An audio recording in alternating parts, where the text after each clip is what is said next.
I think a lot of times we make an idol out of security and safety. God doesn't call us to safety. He calls us to follow Him. Life in Liberia was good. We took family walks together. We ate meals together every day. The work there was hard, facing death on an almost daily basis in the hospital. Even in the months preparing for Ebola, feeling that it was imminent, that it was coming, it was really stressful. It felt sometimes like maybe that was a patient with Ebola and I missed it, and can I come home tonight? And so that tension was there. We had to let compassion control our actions and not our fear. If we had let fear reign, we never would have taken care of those patients with Ebola. On July 20th, I flew back to Texas with my kids to attend my brother's wedding. And it was a prearranged trip. We'd been planning it for months, and Kent was going to join us the following week. When I put Amber and the kids on that airplane, it never crossed my mind that this could be the last time I see them. I had been working really long days. I had come home late the night before, and I set up to eat dinner. So when I woke up in the morning and my stomach was a little upset and I didn't feel good, I had plenty of excuses why that would be. I really thought by lunchtime this will blow over. I'll feel fine. When I spiked a fever at lunchtime, I thought I'm gonna be fine, and 3 days from now I'll have a negative test and I will be refreshed and rejuvenated and I can go back to work. Lance Plyler was standing at my window telling me, "Kent, bud, you got Ebola." I said, "How am I gonna tell my wife?" He knew that I was waiting for this result, so he just said, "Amber, I'm really sorry. My test result came back and it's positive." And I cried a lot, and I can still cry about it. I wanted to be encouraging and say something meaningful, but what can you say? All I can remember saying to him was, "Oh, Kent, I'm so sorry. I'm so, so sorry." I was sorry for him, and I was sorry for myself. I was sorry for his parents. With the limited number of patients I had seen up to that point, the bloodshot eyes seemed to be kind of the telltale sign. And every patient we had seen who had bloodshot eyes ended up being positive for Ebola, and they ended up dying. And I remember going to my bathroom every day as my illness progressed and looking in the mirror and trying to see, are my eyes red yet? And one day they were really red. My brain was working so hard on,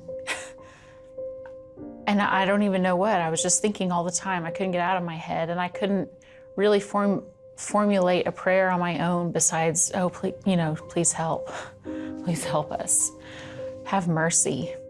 I had thought about what happens if I die here. They can't repatriate my remains to America. I would be highly infectious.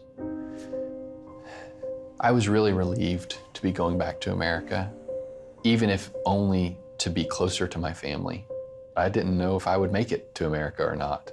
And the flight was long and difficult. They took good care of me, but it was a long, difficult flight. They pull up to the hospital, and the back door opens, and he steps out of the ambulance. And I could hear speculation from the reporters. "You think that's the doctor? Surely he's not walking. Maybe they've sent a decoy." It was him, and I knew it. When I first arrived, the phone in my room rang, and my doctor answered it. And he said, yeah, he's right here. And then he handed me the phone, and it was my wife. To know that we were in the same place was a great relief. A few days after he had been in the hospital, I could see his eyes were starting to clear up a little bit and not be as red. And that's when I really felt like he's gonna make it. After my test came back negative, I had to take a shower. Before I showered, I had taken my ring off and dropped it in a small container of disinfectant. While I was taking a shower, they brought in some clean towels that had not been in my room before, and they laid them down on the floor all the way from the shower to the door. They gave me some clean clothes to put on, just some scrubs, and then out of my room into the clean zone. The door from the anteroom to the hallway opened, and Amber was standing there in the hallway waiting for me.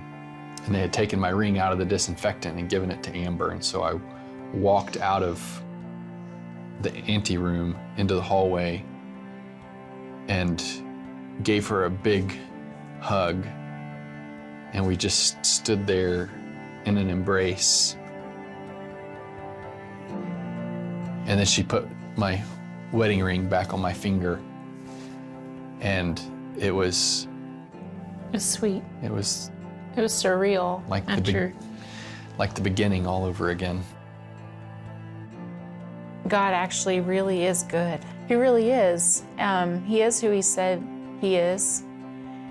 And he's been so faithful to me. And I just want to be faithful to him.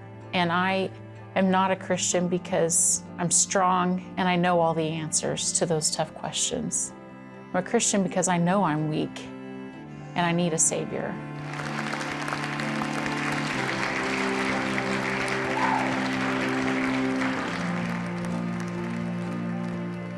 I cannot thank you enough for your prayers and your support. But what I can tell you is that I serve a faithful God who answers prayers. I'm not really surprised that people take issue when I say God saved my life.